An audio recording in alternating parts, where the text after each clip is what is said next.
समझो। Present indefinite tense. Present indefinite tense क्या कहता है?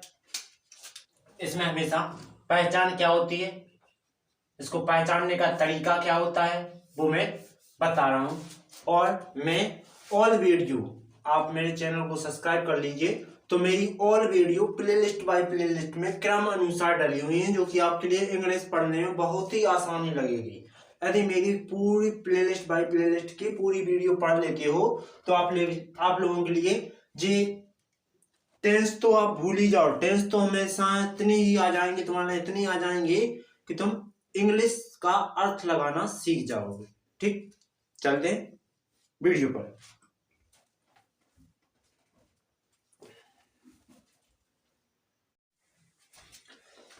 प्रेजेंट इंडेफिनिट जिसका नेगेटिव,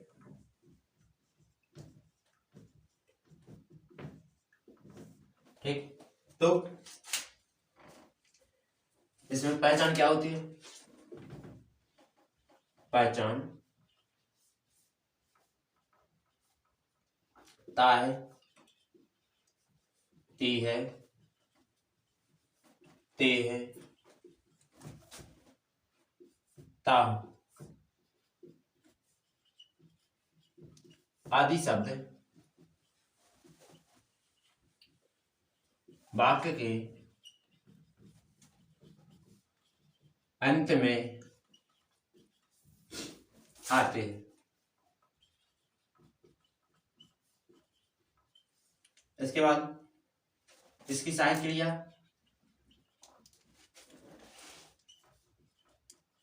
सहायक क्रिया क्या होती है? सहायक क्रिया देखो, ये पहचान है तो पहचान किसकी होती है? हमेशा प्रेजेंट इंडेफिनिट की है, ना कि नेगेटिव की। पहचान तो नेगेटिव की कुछ और होती है, प्रेजेंट इंडेफिनिट की पहचान है ताया ती है ते है आदि शब्द वाक्य अंत में आते हैं। इसके बाद ये सहायक क्रिया, सहायक क्रिया होती है हमेशा इनमें नेगेटिव कर रहे तो डू नॉट या डज नॉट। इसके हिंदी वाक्य में क्या आता है? इसके हिंदी वाक्य में क्या, सॉरी नहीं शब्द का प्रयोग होता है। ठीक, इसके हिंदी वाक्य में क्या नहीं शब्द का प्रयोग होता है। क्यों? सहायक क्रिया अब इससे ही पहचाना जाता है, इस सहायक क्रिया से ही पहचाना जाता है कि वाक्य निगेटिव है कि एफर्मेटिव है। जैसे वाक्य निगेटिव होगा तो डू नॉट या डज नॉट या वाक्य में नहीं दिखाई देगा।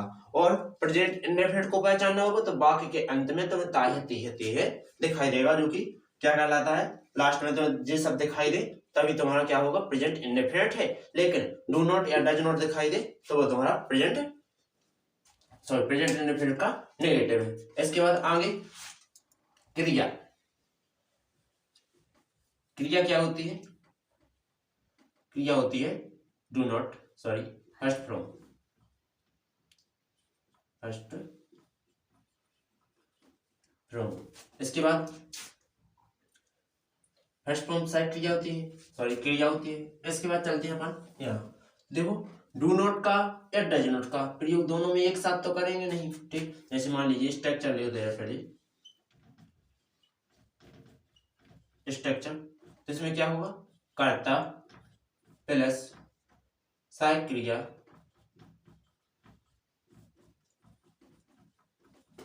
प्लस क्रिया प्लस कर्म प्लस अन्य शब्द। जैसे हमने वाक्य लिखा, वे नदी के किनारे नहीं रहते हैं। तो इसमें देखो नहीं तो आ रहा है, लेकिन अब बहुवचन करता है, बहुवचन करता के संग कौन सा प्रयोग होता है? डू नॉट का होगा या डज नॉट का होगा, तो उसका अपन देखते हैं। ठीक, डज नॉट का प्रयोग यहां समझते हैं। तो डज नॉट का प्रयोग कहा? एक वचन कर्ता के साथ किया जाता है। ये एक वचन कर्ता कौन कौन से होते हैं? एक वचन कर्ता होते हैं जैसे ही, सी, इट, नेम। जैसे ही यानी वह है, सी यानी वह है, इट यानी यह है, और नेम यानी नाम। वह हमेशा क्या के ना लगता है? ये वाला ये लगता है लड़का या पुरुष, ठीक। ये लगता है लड़की या स्त्री जो कि महिला। इट यानी वस्तु या जानवर के लिए, और नेम यानी व्यक्ति के लिए, ठीक। जिसमें किसका प्रयोग होना है? डज नॉट का, ठीक। इसमें इन कर्ताओं में डज नॉट का प्रयोग होना है। और डू नॉट का प्रयोग, डू नॉट का प्रयोग कहाँ किया जाता है? डू नॉट का प्रयोग हमेशा बहुवचन कर्ता के साथ होता है।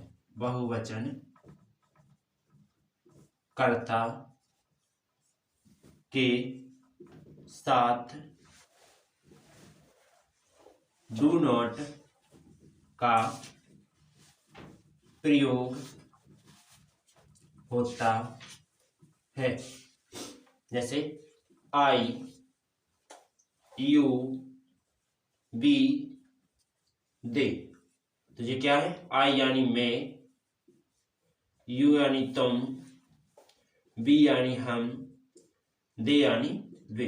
ये सब क्या है? बहुवचन करता है जिनके साथ किसका प्रयोग होता है? डू नॉट का। ओके, तो अपन ने यहाँ देखो बे करता क्या है? बहुवचन है। बहुवचन करता है तो बे कहाँ है? यहाँ। तो बे के लिए दे लिखेंगे, तो मैंने पहले दे लिख दिया। इसके बाद कर्ता आ गया। इसके बाद सहायक क्रिया क्या होती है? सहायक क्रिया डू नॉट या डज नॉट। कर्ता क्या था? बहुवचन था, तो डू नॉट आएगा। इसके बाद सहायक क्रिया हो गई। क्रिया, क्रिया क्या है? रहना। रहना क्या मान होता है? लिव। तो क्रिया फर्स्ट फॉर्म। इसके बाद नहीं अपन ने नॉट का लिख लिया। किनारे किनारे लिखेंगे साइड, फिर ऑफ रिवर, रिवर यानी नदी, ठीक। एक वचन का कर्ता का देखें, जैसे वह सभी दोस्तों को नहीं छूता है। तो देखो वह के लिए क्या लिखेंगे? ही लिखेंगे। क्यों? क्योंकि एक वचन करता है और साथ में लड़का के रूप में आ रहा है।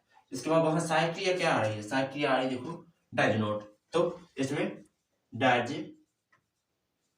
नॉट जो कि नहीं का आ गया। इसके बाद छूना का मतलब होता है टच, यानी TOUCH, टच। इसके बाद ऑफ फ्रेंड का, दोस्तों को का है, वह सभी दोस्तों को नहीं छूता है, टच। इसके बाद ऑफ फ्रेंड। ओके, चलते हैं नेक्स्ट वीडियो।